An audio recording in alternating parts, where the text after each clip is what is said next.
to apologize to you that I could only share a short message today. I'm sorry about this. The circumstances here has changed and unexpectedly that I have to leave as early as possible. Please forgive me, but let me share something from the Word of God. प्रिय दाजुभाइ दिदीबहिनीहरू मलाई एकदम क्षमा गर्नुहोला। थोरै समय मात्र म तपाईहरुलाई आज दिन सक्छु किनभने यहाँको वातावरण र धेरै ठाउँमा प्रभुको वचन बाँडचुँड गर्नुपर्ने भएको हुनाले म केही सीमित समय मात्र हजुरहरूलाई दिन सक्ने छु। I would like to read from Revelation chapter 20, verses 11 and 12. अनि प्रकाशको किताब प्रकाशको किताब Chapter 20. 20 अध्यायको 11 र 12 पदबाट हामी चाहिँ पढ्ने छौं। Please read, brother. अनि मैले एउटा ठुलो सेतो सिंहासन र त्यसमाथि बस्नुहुनेलाई देखेँ जसको सामुन्नेबाट पृथ्वी र आकाश भागे अनि तिनीहरूका निम्ति कहीं ठाउँ पाइएन। अनि मैले दुवै साना र ठुला मरेकाहरूलाई परमेश्वरको सामु उभिरहेको देखेँ अनि पुस्तकहरू खोलिए अनि अर्को पुस्तक खोलियो जो जीवनको पुस्तक हो अनि ती पुस्तकहरूमा लेखिएका कुराहरूबाट मरेकाहरूको न्याय तिनीहरूका कामहरू अनुसार गरियो। Our gracious loving Father, open our eyes of understanding. Lord, even during this short time, Lord, help us. Lord, we pray thou wilt forgive us for our busyness, but thou wilt, Lord, have mercy upon us, that thou wilt reveal thy word to us, and some spiritual blessing may come out of this. Accept our thanksgiving in Jesus' precious name. Amen. Amen. Dear brothers and sisters, we all have some idea about the judgment of God. प्रिय दाजुभाइ दिदीबहिनीहरू परमेश्वरको न्यायको बारेमा धेर थोर कुरा हामीले थाहा छ। We all know that for whatever things that people in the world would do, there would be a final judgment. अनि संसारमा मानिसहरूले जे कुराहरू गरिरहेका छन् ती कुराहरूको न्याय चाहिँ तिनीहरूको गरिनेछ। The word of God, the Bible, speaks to us about the judgment of God. अनि परमेश्वरको वचन बाइबलले चाहिँ परमेश्वरको न्यायको बारेमा हामीलाई बताउँदछ। There are 7 judgments that are mentioned in the Bible. अनि बाइबलमा चाहिँ परमेश्वरको 7 वटा न्यायको कुराहरू लेखिएको छ। I am going to list them now, but I'm not going to talk in detail, but only listing them as a Bible study that later we will talk about it more and you can also study this. आज चाहिँ हामीले 7 वटा परमेश्वरको वचन बाइबलले बताएको न्यायका कुराहरूलाई मात्र list out गर्नेछौँ र समय अनुकूल आज त्यसको हामीले व्याख्या वर्णन गर्न सक्दैनौँ तर पछि भविष्यमा चाहिँ हामी तपाईलाई बताउने छौँ। The first judgment is the judgment of the believer's sin judged on the cross. अनि पहिलो नम्बरको न्याय हो सबै विश्वासीहरूको जो न्याय चाहिँ कल्भरी क्रुसमा प्रभुमाथि गरियो। That in John chapter 12 verse 31, John 12:31. अनि यूहन्ना सुसमाचार 12 को 31 पद, यूहन्ना सुसमाचार 12 को 31 पद।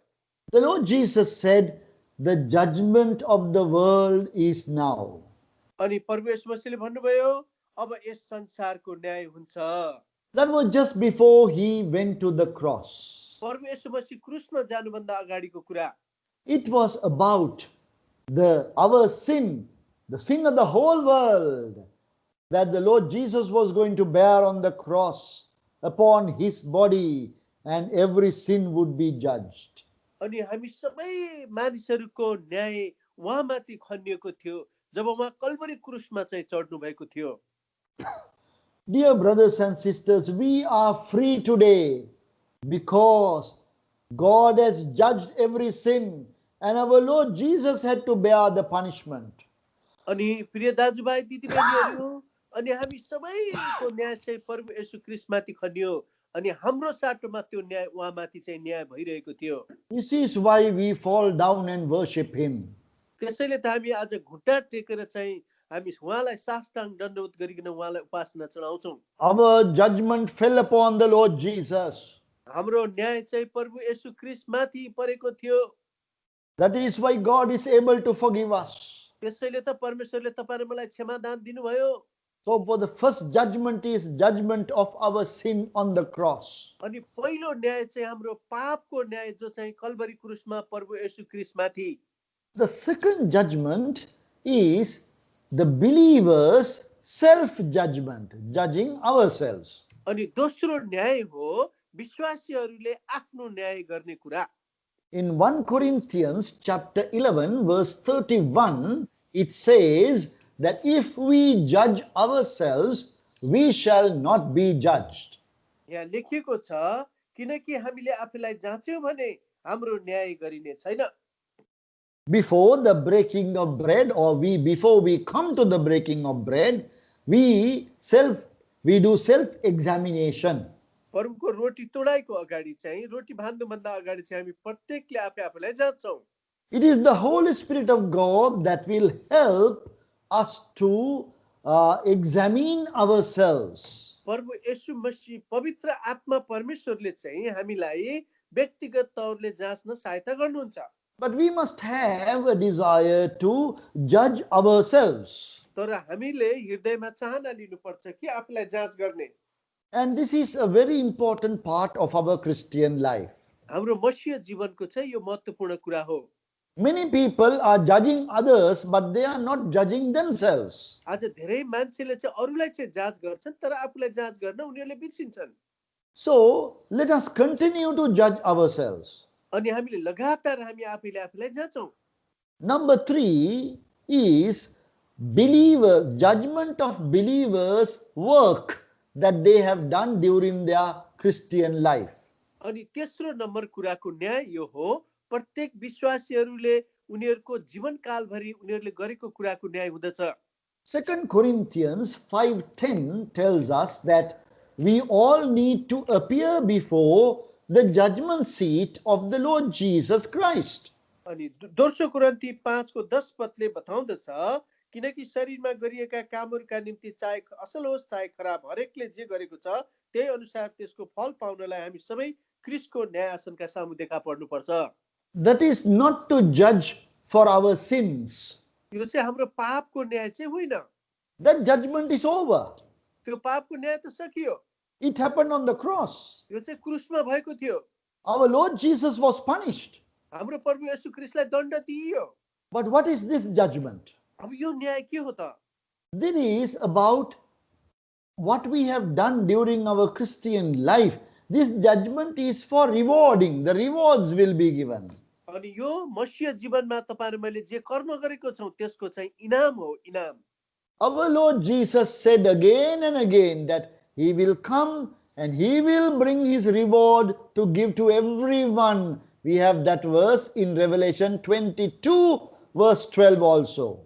अनि प्रभु येशू मसीहले बार-बार भन्नुभयो प्रकाशित वाक्य 22 को 12 पदमा जसले जे काम गरेको छ म आउँदाखेरि उसलाई चाहिँ त्यसको इनाम म दिनेछु।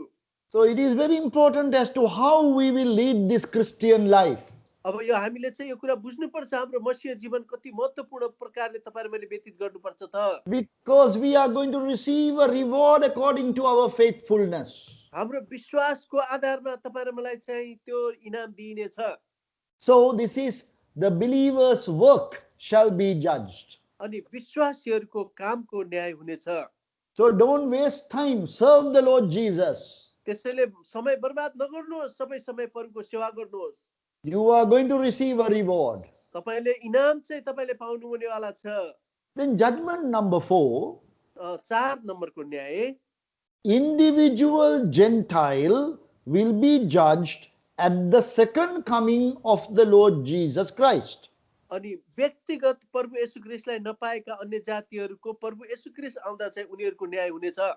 That is found in Matthew chapter 25 verse 31 and 32. Matthew सुसमाचार 25 को 31 र 32 पदमा यो कुरा बताएको छ। When the Lord Jesus is coming at His revelation to reign upon the earth, जब प्रभु येशू ख्रीष्ट चाहिँ दोस्रो चोटी यस पृथ्वीमा राज्य गर्न आउनुहुन्छ, we know that we have that description in that chapter 25, 31, 32. Sheep will be separated from the goats. अनि त्यहाँनेर मत्तीको किताब 25 को 31-32 पदमा लेखिएको छ बाख्राहरू भेडाहरूबाट बाख्राहरू चाहिँ अलग गरिन्छन्। That is according to the way we have treated the Jewish nation during the tribulation period, that God will separate the people of the world, the Gentiles. यो सतावटको समयमा यहुदीहरूलाई गरेको कार्य अनुसार परमेश्वरले चाहिँ विश्वासीहरू र अन्य जातिहरूलाई अलग अलग पार्नुहुन्छ। It will be a time of persecution for the Jews. अनि त्यो यहुदीहरूको सतावटको समय हुन्छ। So the people, some of the Gentiles will look after the Jewish people. अनि कति यहुदीहरूले चाहिँ कति अन्य जातिहरूले चाहिँ यहुदीहरूलाई चाहिँ हेरचाह गर्छन्। They will be considered sheep. अनि उनीहरूलाई चाहिँ भेडासँग तुलना गरेको छ। Can you remember in that description where the Lord is saying, because you have done that to the least of my brethren, that is the Jewish people, you have done this to the my brethren, I will also give you a reward. अनि हेर्नुस् त परमेश्वर मसीहले त्यो त्यहाँ लेख्नु भएको छ, त्यहाँनेर मेरो भाइहरूलाई मेरो दाजुभाइहरूलाई तिमीले जे गरे त्यो मलाई नै गर्यो भनेको छ। You please study this further and try to understand. कृपया तपाईले यसलाई अध्ययन गर्नुहोस् आफ्नो समयमा अनि बुझ्ने प्रयास गर्नुहोस्। And then judgment number 5 is not very well known. 5 नम्बरको न्याय यो चाहिँ एकदमै चित परिचित छैन। But it is written in Ezekiel chapter 20 verse 37. अनि यो चाहिँ इजेकियलको किताब 20 को 37 पदमा लेखिएको छ। That is called judgment of the Jewish nation. यसलाई चाहिँ यहुदीहरूको न्याय भनेर भनिएको छ। It may be the Jewish people who lived during the tribulation period. अनि त्यो एकदमै सतावटको समयमा यहुदीहरू जो त्यतिखेर हुन्छन् तिनीहरूको बारेमा बताएको छ।